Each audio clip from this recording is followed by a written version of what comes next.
이스라엘의 행동을 비판하려는 취지라면 더 잘했어야죠. 이재명 대통령 본인이 가짜뉴스에 소위 낚여놓고 왜 야당과 언론 탓을 합니까? 이재명 대통령이 이스라엘 병사들이 팔레스타인 아이를 고문한 뒤 지붕에서 떨어뜨렸다는 글과 동영상을 공유한 JV니어는 가짜뉴스 음모론 온상지입니다.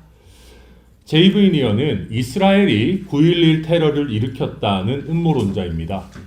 9.11 음모론뿐만 아니라 반이스라엘 관점에서 수많은 가짜뉴스를 제조, 확산하는 음모론자에 불과합니다.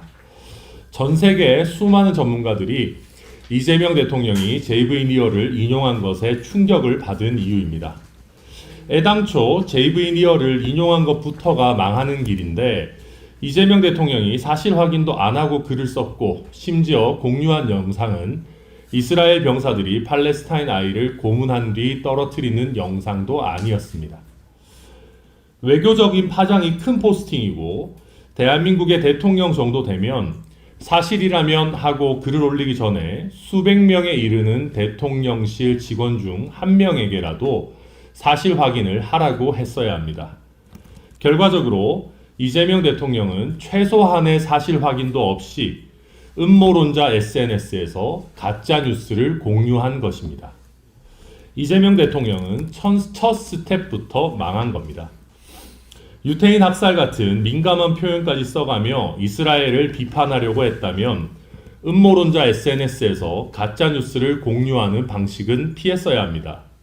마치 이준석 대표의 행태를 비판하기 위해 전한길 씨의 이준석 하버드 부정입학론을 공유하면서 사실이라면 이준석 대표에게 어떤 조치를 해야 할지 알아봐야겠다라고 한 것과 다름없습니다. 이렇게 시작하면 이준석 대표를 비판할 점이 있다고 해도 시작부터 이미 망한 겁니다. 외교적인 예를 들자면 이스라엘 대통령이 한국을 비판하겠다고 관동 대지진 때 조선인이 우물에 독을 탔다는 음모론을 공유하면서 한국을 비판했다고 칩시다.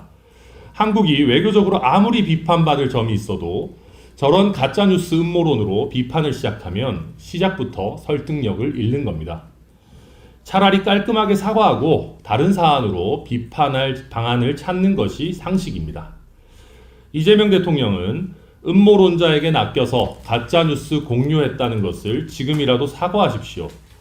그리고 이재명 대통령이 SNS 올리기 전에 누구 한 명은 최소한의 팩트체크를 해야 합니다.